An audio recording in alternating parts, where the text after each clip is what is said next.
ہم میں اور انگریز میں کیا فرق ہے؟ انگریز اللہ کو نہیں مانتا، ہم اللہ کو مانتے ہیں. انگریز سے پوچھو، کہتے ہیں میں تو مانتا ہوں. جب بھی کوئی مشکل آتی ہے میں کہتے ہیں او مائی گاڈ. اس کا مطلب گاڈ کو مانتا ہے نا وہ.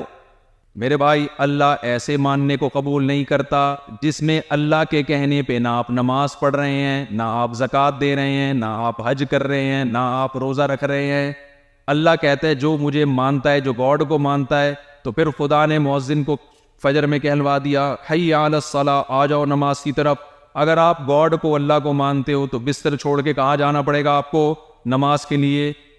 اگر نہیں جاتے، اس کا مطلب آپ میں اور انگریز کے ماننے میں کوئی فرق بولو نہیں ہے. دیکھو، ایک عورت اپنے شوہر سے کہتی ہے کہ آپ میرے ہسبینڈ ہیں.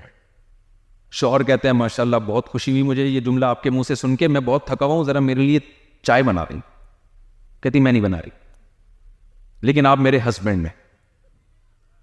آپ کو بھوک لگ رہی ہے، آپ کہتے دیکھو بیگم میں باہر سے سبزی بھی لے کر آ گیا، گوشت بھی لے کر آ گیا، آٹا بھی، یہ خدمت میں نے کر لی، اب روٹی پکانے کی خدمت کون کرے گا؟ تم کر لو. بیگم کہتی ہے نہیں، آپ میرے ہسبینڈ ہیں، میں مانتی. آپ پھر بیگم سے کہتے ہیں دیکھو صرف میں لے آیا، واشنگ مشین میں لے آیا، یہ ساری خدمتیں میں نے کی، کپڑے دھونے کا کام کون کرے گا؟ تم کر لو. بیگم کہتی ہے نہیں، لیکن آپ میرے ہسبینڈ ہیں. آپ کو غصہ آئے گا، مت بولو یہ لفظ کہ میں تمہارا ہسبینڈ، تم مجھے وسیم بھائی بولا کرو، ٹھیک ہے نا؟ غفور بول دیا کرو، وسیم بول دیا کرو، ستار بول دیا کرو. یہ ہسبینڈ کا لفظ نا مجھے تمہارے منہ سے بالکل اچھا، جو خان سامہ ہے، میں سارے کام کروں باہر کے، گھر کا کام میں تم ہلنے کے لیے تیار نہ ہو، تو آپ کو غصہ آئے گا کہ نہیں آئے گا؟ تو انگریز بھی اللہ کو کہتے ہیں او مائی گاڈ گاڈ گاڈ گاڈ. اللہ کہتا ہے نماز پڑھو، انگریز کہتے ہیں نہیں پڑھوں گا. اللہ میاں کہتے ہیں رمضان کے روزے رکھو، انگریز کہتے ہیں نہیں رکھوں گا. اللہ میاں کہتے ہیں زکوٰۃ دو، انگریز کہتے ہیں نہیں دوں گا. اللہ میاں کہتے ہیں کہ زنا سے بچو، انگریز کہتے ہیں نہیں بچوں گا. پھر اللہ بھی کہتا ہے مجھے خدا کے لیے گاڈ کا لفظ میرے لیے استعمال نہ کیا کرو. اللہ کو جب مانا جاتا ہے جب اللہ کے حکم کو فالو کیا جائے. آپ کا دعویٰ قیامت کے دن اللہ اس وقت مانے گا. آپ دعویٰ کرو گے اللہ میں تجھے مانتا تھا، قبر میں جب جاؤ گے تو فرشتہ سوال کرتا ہے نا مر ربک، تمہارا رب کون ہے؟ آپ جواب میں کیا کہو گے؟ اللہ. ایسا نہ فرشتہ وہی رکھ کے چپیٹ لگا دے گا. بولے اگر تو اللہ کو مانتا ہے نالائق، جب فجر کی اذان تھی حی علی الصلاۃ، اللہ کہہ رہا تھا آؤ، کیوں نہیں آیا تھا؟ اللہ نے کہا کہ ظہر کے لیے آؤ، تو کیوں نہیں آیا؟ اللہ نے کہا رمضان کے روزے رکھو، تو نے کیوں نہیں رکھے؟ اللہ نے کہا حج فرض ہو جائے تو حج کرو، تو نے کیوں نہیں رکھا؟ تو آخرت کے عذاب سے پہلے قبر میں ہی ٹھکائی شروع ہو جائے گی کہ جھوٹ کیوں بولا کہ اللہ میرا خدا ہے. میں سمجھا پا رہا ہوں اپنی بات؟ تو اللہ کے حقوق میں سب سے پہلا کام کیا کرنا ہے؟ نماز کی 5 وقت بولو پابندی کرو گے کہ نہیں کرو گے؟ نمبر 2، اللہ کے حقوق میں نماز کے بعد سب سے بڑا حکم ہے زکوٰۃ. کتنے کروڑ پتی مالدار لوگ ہیں اپنے مالوں کی زکوٰۃ نہیں نکالتے، اسی میں پیداوار کا عشر بھی ہے. یہاں ماشاءاللہ آپ لوگوں کے پاس بڑی بڑی زمینیں ہیں، ان میں گندم بھی اگ رہی ہے، جوار بھی اگ رہی ہے، پتہ نہیں کیا کیا اگ رہا ہے.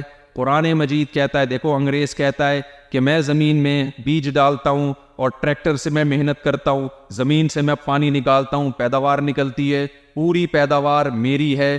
اللہ کہتے ہیں نا نا نا نا، ما کان لکم ان تنبتوا شجرہا، تمہارا کام صرف زمین میں بیج ڈالنا ہے، اسے تناور درخت بنانا کس کا کام ہے؟ میرا کام ہے. تمہارا کام زمین سے پانی نکالنا ہے، زمین میں پانی پہنچایا کس نے؟ میں نے پہنچایا. اگر یہ پانی میں اور زیر زمین لے جاؤں، تمہارے اندر طاقت نہیں ہے کہ تم پانی کو نکال سکو. یہ ساری نعمتیں پیداوار کی میں دے رہا ہوں، لہذا اگر تم مجھے مانتے ہو، آتو حقہ یوم حصادہ، جب کھیتی کٹے گی تو میرا حصہ اس میں سے الگ نکال کے رکھ لینا. وہ میرا حصہ کیا ہے؟ اگر زیادہ تر بارشوں سے زمین سیراب ہو رہی ہے تو 10واں حصہ نکال دینا. خود محنت کر کے پانی نکالا ہے تو 20واں حصہ نکال دینا. تو یہ 20واں حصہ مجھے دے دو نکال کے. اللہ تیرے تک تو پہنچنا ممکن نہیں ہے. دیکھو جو اللہ کے شکر گزار بندے ہوتے ہیں، جب پیداوار پیدا ہوتی ہے وہ کہتے ہیں ہم نے پیدا نہیں کی، یہ کس نے پیدا کی ہے؟ اللہ نے. جب اللہ کہہ رہا ہے میرا حصہ چاہیے، یہ میں نے پیدا کی ہے. اللہ کو ماننے والے خوشی خوشی اللہ کا حصہ نکالتے ہیں.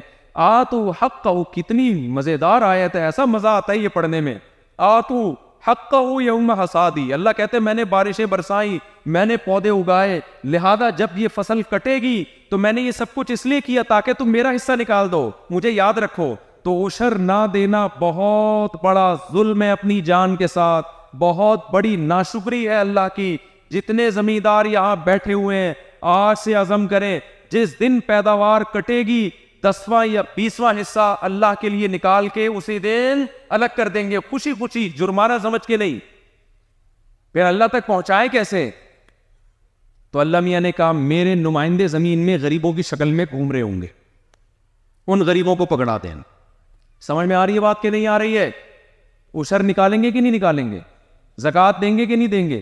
تیسرا رمضان کے روزے، چوتھا حج، حج آنے والا ہے۔ بہت سے لوگوں کو اللہ نے بڑا پیسہ دیا لیکن وہ حج کو مؤخر کرتے ہیں بڑھاپے کے لیے کہ جب جی بوڑھے ہو جائیں گے تو حج کریں گے، جب سارے کام کاج سے فارغ ہو جائیں گے۔ اس کا مطلب اللہ کا حق ایسا ہے کہ جب سارے کام ہو جائیں تو پھر آخر میں کس کا حق ہے؟ اللہ کا۔ اللہ کو غصہ نہیں آئے گا اس پہ؟ اللہ کہے گا اپنے سارے کام نمٹا کے آخر میں جب کچھ کرنے کو بچا نہیں ہے، آپ کے ابا نے کہا عید پہ میری دعوت کر لو، آپ کو تو خوش ہونا چاہیے، میرے ابا آج خود کہہ رہے کہ عید پہ مجھے کھانے پہ بلاؤ۔ آپ نے کیا کیا؟ کیلکولیٹر لے کے بیٹھ گئے، ابا اصل میں ایکچولی پہلے تو میں نے یہ کام بھی ہے، یہ خدمت بھی ہے، یہ خدمت بھی ہے، یہ خدمت بھی ہے، یہ خدمت بھی ہے، یہ خدمت بھی، اس کے بعد میں دیکھ رہا ہوں اگر پیسے بچے تو 2 کوفتے آپ کو بھی کھلا دوں گا میں۔ ابا کہے گا مجھے کھلانے کی ضرورت بولو نہیں۔ تو اللہ میاں کے ساتھ بھی یہی ہو رہا ہے بھائی، جیسے ہی پیسہ آیا پہلی فرصت میں سعادت سمجھ کے اللہ کے گھر کی زیارت کرو جا کے، جیسے ہی وسائل آئے خوشی خوشی جاؤ۔ کریں گے کہ نہیں کریں گے؟